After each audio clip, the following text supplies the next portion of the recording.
Beauty and the Beast release postponed. Chong-wei all fired up after All England win. Saya ada lagi mau main lagi. Hi, I'm Desiree Gasper with Khaba News.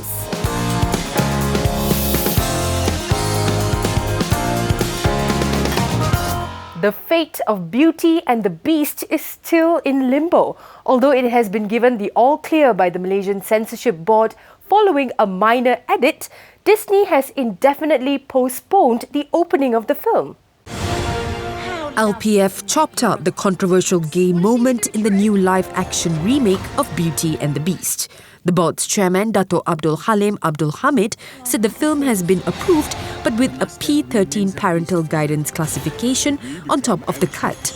He also admitted that the decision follows an announcement made by the movie's director Bill Condon on the character of Le Fou, which would have a nice, exclusively gay moment in the film. Halim added that the eventual screening date would depend on the cinemas themselves and had nothing to do with the board.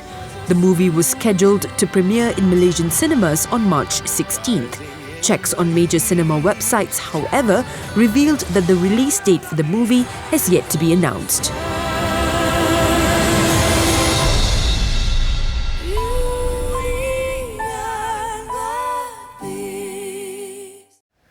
After clinching the All-England Badminton Championship for the fourth time in spite of a knee injury, Malaysia's veteran world #1, Dato' Lee Chong-wei, is all fired up about his future plans. The three-time Olympic silver medalist arrived home from London this morning.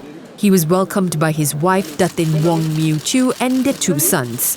Before the tournament, Chong-wei said it would be his last All-England and then almost didn't make it after tearing a ligament in his left knee early last month. But the win in Birmingham has renewed the fire in his belly. Bukan recover fully tapi untuk saya tolong kelanggang akan lupakan injury saya. Yang penting itu fire ada lagi mau main lagi. And mungkin badminton is my love sport. At 34, Chong-wei is the oldest singles champion of the Open era. He is already looking ahead as he plots to win the Malaysian Open for a record 12th time when the competition starts in Kuching from April 4th. A month after the bizarre airport murder, the body of Kim Jong-nam has been embalmed, with no family member coming forward to claim the remains, and as a diplomatic spat with North Korea drags on. Deputy Prime Minister Datuk Sri Dr. Ahmad Zahid Hamidi confirmed that the body was secretly taken out of the morgue at Kuala Lumpur Hospital for the embalming Sunday night, avoiding the attention of dozens of media representatives stationed outside. Apparently, the body of Kim Jong-nam was kept in HKL and was embalmed. So, can you clarify on that? Is it true? Yes. It was embalmed. For what reason was it embalmed? Ya, itu adalah suatu usaha pengawetan. Okay. Ya, kerana jika mayat itu disimpan di bilik mayat yang ada, maka dikira berlaku dekompos. Ya. Jadi dalam keadaan itu, maka tindakan itu dilakukan untuk mengawetkan mayat. Was it done outside the hospital? Yes. He also told reporters that 50 North Koreans working in Sarawak coal mines will be deported for overstaying their visas. After when would they be deported back then? Selepas minggu or after the paperwork has been So they are now detained. Okay. Yeah.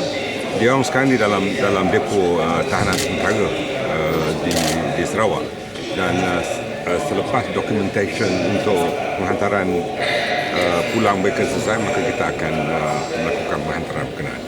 News of the deportation was a surprise as both Malaysia and North Korea have barred each other's citizens from leaving amid a diplomatic standoff over Jong-nam's death. About 315 North Koreans remain in the country with valid visas.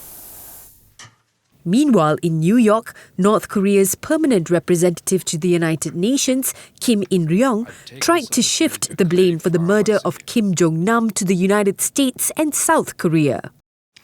As far as the chemical weapon that reacts applied to the person is concerned, I think it is well known United States has a stockpiled and a numerous lot of their asset, the war asset, including chemical weapon in South Korea.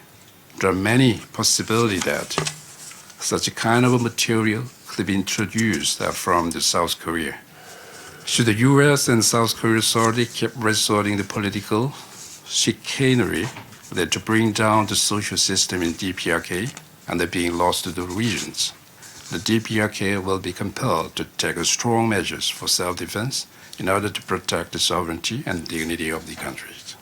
The envoy held the press conference after North Korea boycotted a UN review of its human rights record on Monday, shunning calls for the Pyongyang leadership to be held to account for crimes against humanity documented by the world body.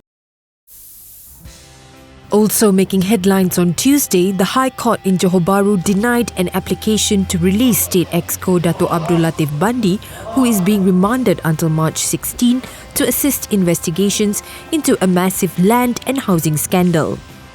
Judge Dato' Muhammad Sofian Abdul Razak struck out the request made by Abdul Latif's lawyers, who claimed their client had not been informed of the reason for his remand. The case reportedly involved kickbacks of tens of millions of ringgit dating back to 2013. In Alustar, a fire and rescue department chief was slapped with a 40-month jail sentence and a 60,000 ringgit fine for 2 counts of corruption. Sessions Court Judge Zanul Rashid Hussain found Yaakob Hassan guilty of accepting bribes on 2 occasions to help close police investigations in connection with the arrest of another person. The first bribe was for 10,000 ringgit, while the second was 2,000 ringgit. Elsewhere, a 41-year-old woman who claimed she was the Sultan of Pahang's daughter pleaded guilty at the Ampang Magistrates Court to 53 counts of cheating a cosmetic surgeon of 1.2 million ringgit 3 years ago. Rohaida Yahlil was sentenced to 36 months in jail. She was later taken to the Sessions Court where she pleaded guilty to 8 counts of money laundering involving a sum of 2.84 million ringgit. The court set April 3rd for sentencing. Domestic Trade, Consumerism and Cooperatives Minister Datuk Sri Hamzah Zainuddin has labelled the recent sugar hike as minimal and urged Malaysians to realise how much the government is doing for them. Let me tell you, patutnya rakyat Malaysia ni ucap terima kasih kepada saya daripada nak menyalahkan saya. Pertama, kebanyakan daripada gula ada peratusan yang kita import daripada Thailand. Thailand kita import lebih kurang lebih daripada 50% kita import daripada gula. Selebihnya kita import daripada negara. Daripada pengimportan itu, bila kita bandingkan jualan runcit di Thailand adalah RM3.20. Kita import sugar daripada Thailand, and Thailand jual runcit RM3.20. Cuba kita fikirkan. It was announced that coarse sugar would be capped at RM2.95 from RM2.85 per kg effective March 1st. The infamous Nasi Kandar outlet in Penang, Line Clear, went into full spring cleaning mode after the City Council shut it down for 2 weeks over public health violations. Workers were seen spraying every nook and cranny and scrubbing the interior of refrigerators, shelves and cabinets. The unused cupboard under the stairs proved to be the restaurant's undoing. That's where health enforcers found a dried up rat carcass and a layer of rat dung. Following the cleanup, owner Sahubar Ali Muhammad Hanifa plans to appeal to the City Council for the outlet to reopen earlier. Archaeologists from Egypt and Germany have started moving an 8-meter statue that was discovered last week submerged in groundwater in a Cairo slum. The massive statue depicts revered pharaoh Ramses II, who ruled Egypt more than 3,000 years ago.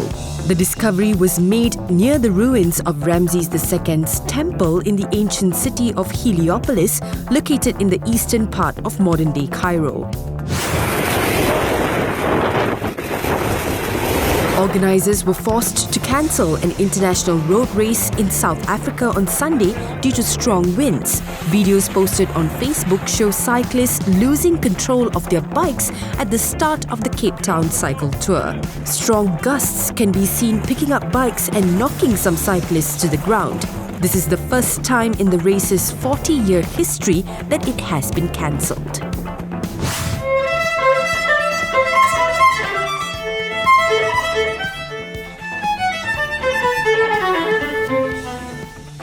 A rare and valuable Stradivarius violin has returned to the stage, thrilling audiences with its sweet sounds after being stolen and missing for 35 years. The 18th century instrument was played at a private concert by Mira Wang, a student of its former owner, virtuoso violinist Roman Tottenberg, who passed away in 2012. In the audience were his 3 daughters, Jill, Amy and Nina. Well, we call Mira fourth sister. She was my father's protege. He's certainly had many beloved students, but she was so close and to all of us, to him, and this is just the most wonderful extension of his playing that she would be here and could do it. Approximately 550 Stradivarius instruments, including violins, violas and cellos, remain in existence. One violin sold for a record $15.9 million in 2011. And that's all we have for today, folks. Good night.